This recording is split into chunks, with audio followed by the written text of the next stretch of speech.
Hello, YouTube. Welcome back to Jerry's NBA Talk TV. I'm NBA Jerry, and thank you for watching. May 1st, 2011.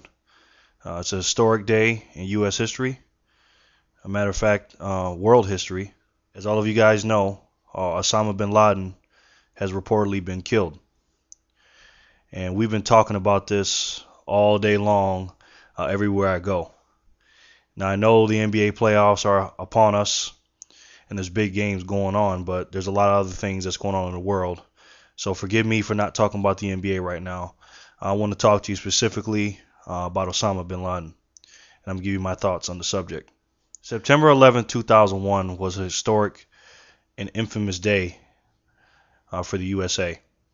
Everybody has a story, and everyone knows where they were on that day. So I'm going to give you my quick story on what happened to me on September 11, 2001.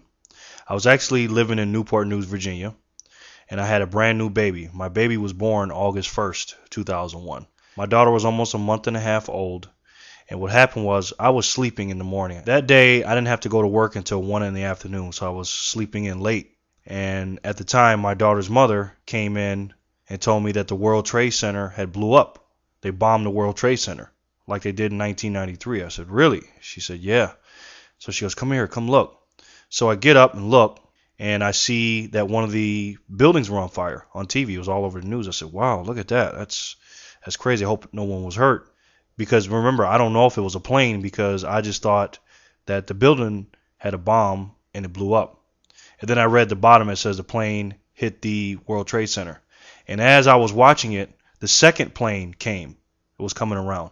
And I thought that that was the footage of the first plane when I seen it. But then when I seen the first building still on fire and I seen the plane coming, I was like, oh my goodness, something ain't right here. And of course we know what happened.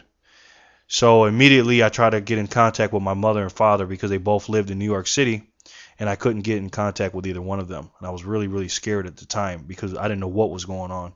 So I got in the car, I rushed to my job, and everybody was panicking and everything, and it was just a crazy day for me and for everybody.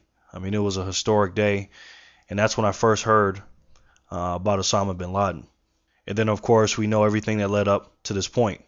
Now, last night, I just so happened to be at the casino. For those of you that don't know, probably none of you guys know, I play a little bit of Texas Hold'em poker, but I didn't have any luck last night. I actually lost a couple $100, and I, left the casino. Me and my father and a friend of mine. We came home, and I was dropping my father off, and someone asked us if we heard the news that Osama Bin Laden was killed. So we ran upstairs last night, and when we watched the news, as soon as we turned it on, Barack Obama started talking about what happened, and we were all in shock.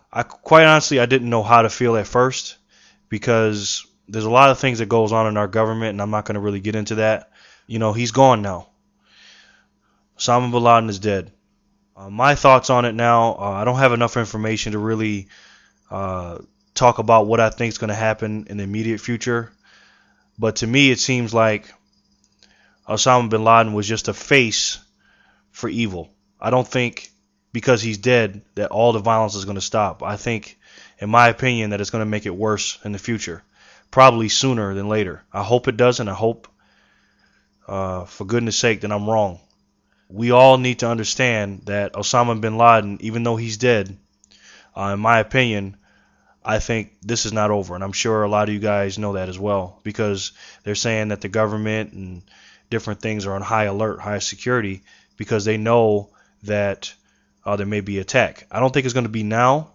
There's going to be an assault on the U.S., because it's almost like looking at a pit bull. And say the Americans are the pit bull. If the pit bull is ready for you to attack them, and they got their mouth open and snarling, you're probably not going to want to attack them. You probably want to attack that dog when it's got its back turned, or sleeping, or not thinking there's any danger. And I think that's what the terrorists will do. And hopefully nothing will happen, and hopefully I'm totally wrong. We lost a lot of innocent lives on that fateful day on September 11th, 2001. Hopefully they won't be forgotten. And this day, for the American citizens, we can triumph and say, hey, we took down the #1 terrorist in the world. So hopefully when people are rejoicing and being happy about this day and yesterday because Osama Bin Laden died, hopefully they're not just happy because he died. Hopefully people are happy because they're celebrating the lives of the people or the innocent people that we lost. So those are my thoughts, my quick thoughts on it. Do me a favor and leave me a comment below and tell me your 9/11 story. And tell me what you guys think about Osama Bin Laden's death, all the innocent people that died on that day, and your whole thoughts about the terrorists in September 11th. Okay, guys? Thanks. Take care of yourselves. I'll talk to you soon. And don't forget, if you can believe it, you can do it. Thanks for watching. You guys know I appreciate it. And remember, folks, always, always treat people how you want to be treated, and everything will be okay. This is NBA Jerry, and I'll talk to you soon. God bless America. Peace.